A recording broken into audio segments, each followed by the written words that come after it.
Now, let's discuss here the nature of the data that contributes to your daily license quota. Typically, you start from the input. So your input could be like data maybe coming from files and directories, data coming from network inputs, Windows sources, or maybe application developers sending data through HTTP event collector. We are going to discuss all these methods as we go down the line. So one of the things that we note here that we're going to re-emphasize is that Splunk can index any data from any source. So when you get data from those inputs, what happens next is that data is placed on the parsing pipeline. So we call this the parsing pipeline, but in practice, it can be broken into three pipelines, as we're going to see later, which can be parsing itself weirdly, and then you have merging, and then you have typing. Now, what happens during this parsing pipeline here?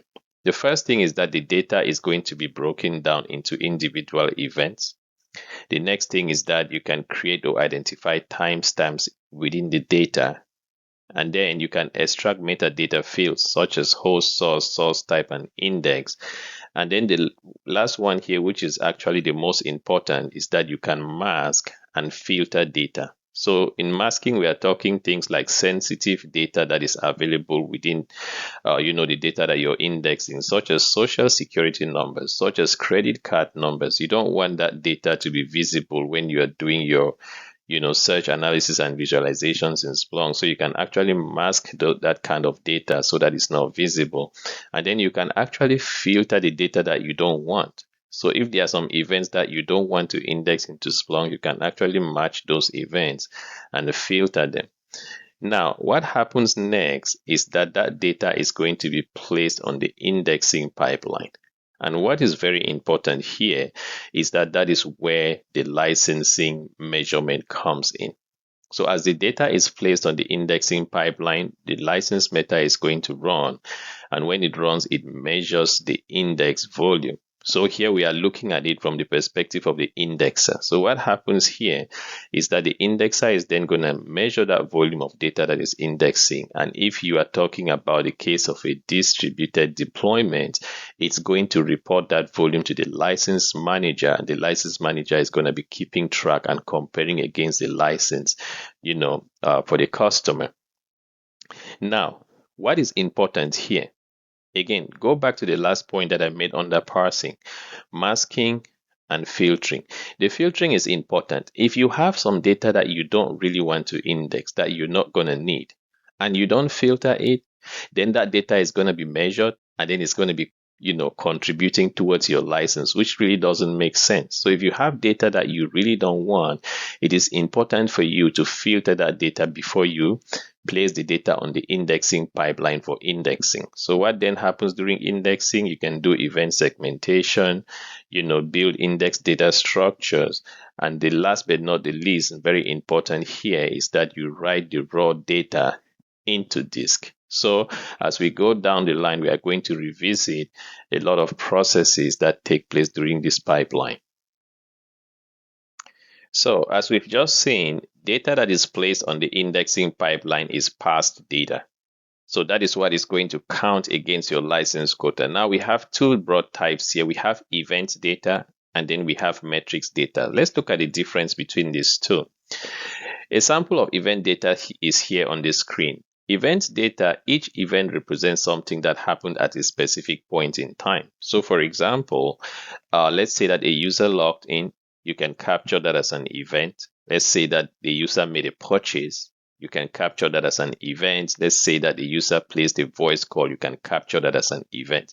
So if you're looking at this example that we have right here, you are going to see this event has a timestamp, it has an event type, it has a user ID, IP address, device, but all this is associated to a single event.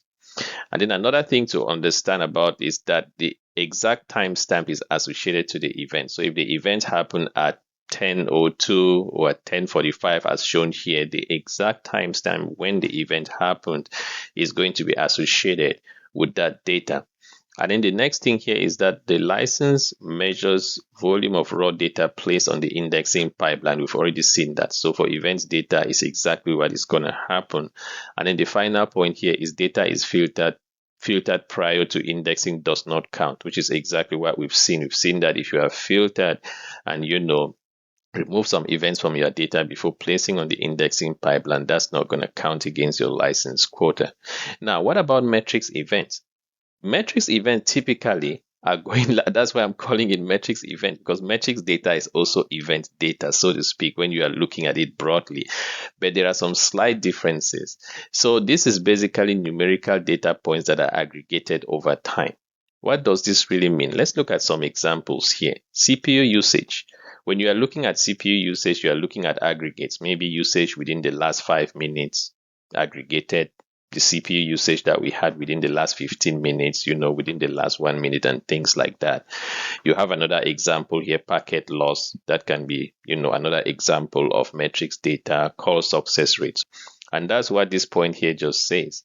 We saw that for events data, it is exact timestamp that is associated with the event. But here we are saying that it is time window based. So it can happen every 1 minute, for example, every 5 minutes, every 15 minutes. And then the next one here, the license measures the volume of raw data placed on the indexing pipeline. So this is exactly the same. Nothing changes here. But the important point to note is that the per event size is capped at 150 bytes. What does that actually mean? So if you are making measurements on metrics data and you fall on an event that maybe has over 150 bytes, then it's only going to count 150 bytes of that event. That is the maximum that it can record for any metric event when you are indexing metrics data into Splunk. That is very important to note because you can sometimes see it in the exam. And then the last one here, it draws from the same license quota as events data. So what does this mean? It just means that if you purchase a license, you don't have to purchase a separate license for events data and a separate license for metrics data. You have a single license that you're going to use for both events data and metrics data as you index this data into Splunk. Now we have our first exam tip here under this section. Which kind of data is measured against the enterprise license using a fixed allocation of 150 bytes per event? So that's exactly what we've just seen here. And I was warning that you typically have this kind of question in the exam. So an answer option here is metrics data. Now, we've just seen that events data and metrics data are going to count against our daily license quota. Now, let's look at some data that is available in Splunk, but that doesn't count against the daily license. The first one here is internal logs. Now, we said that indexes that have the underscore in Splunk are for the internal log. So there is data in these indexes, but this data doesn't count against the daily license. For example, you have the underscore internal index, you have the underscore introspection, and then you have the underscore audit. These are just 3 examples here, but there are multiple internal indexes that come with Splunk by default. The second one here is summary indexes. Now, summary indexes are very important for performance improvement. Sometimes there is a need in Splunk for you to summarize data. So let's say that you have an index that has millions and millions of events. And then you wanted to do some kind of analysis, create some reports, create some dashboards and things like that. You can decide that what you want to do is that you are going to summarize this data and place this data into another index. Because running searches against that index that has those millions of records or millions of events is going to be much slower and less performant. Now, if you summarize this data and put into another index, you're actually aggregating this data maybe in 5-minute time intervals, 10-minute time intervals, 15 minutes time intervals, and whatnot. Then it means that that index that you have that is called a summary index is going to have fewer events. And then when you run searches against that index, it's going to be more performant. So if you build knowledge objects on that summary index, they're going to perform better as well. But when you create such summary indexes in Splunk, they don't also count against your daily license. The third one here is index replicated data from indexer clustering. So we just saw indexer clustering when we were talking about Splunk components. Indexer clustering basically happens when your data is already in Splunk. So it doesn't take place when you place the data on the indexing pipeline. So when you index the data from the index buckets is going to be replicated. That replicated data really doesn't count against your daily license quota as well. And then the last one here is structural components of an index.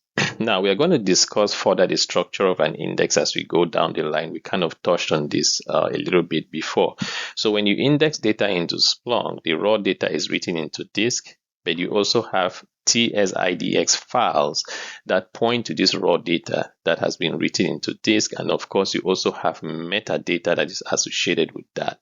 Now, this represents separate data from the raw data that you write into disk, but this data as well doesn't count against your daily license quota. Now, we have another exam tip here. Which of the following types of data is applied to the daily license quota?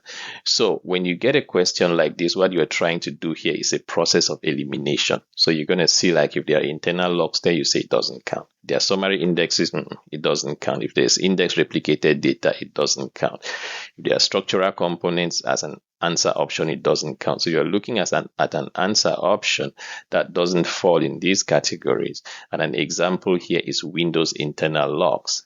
Remember, this is not Splunk internal logs. This is Windows internal logs. And if you index Windows internal logs into Splunk, it's going to count against the daily license.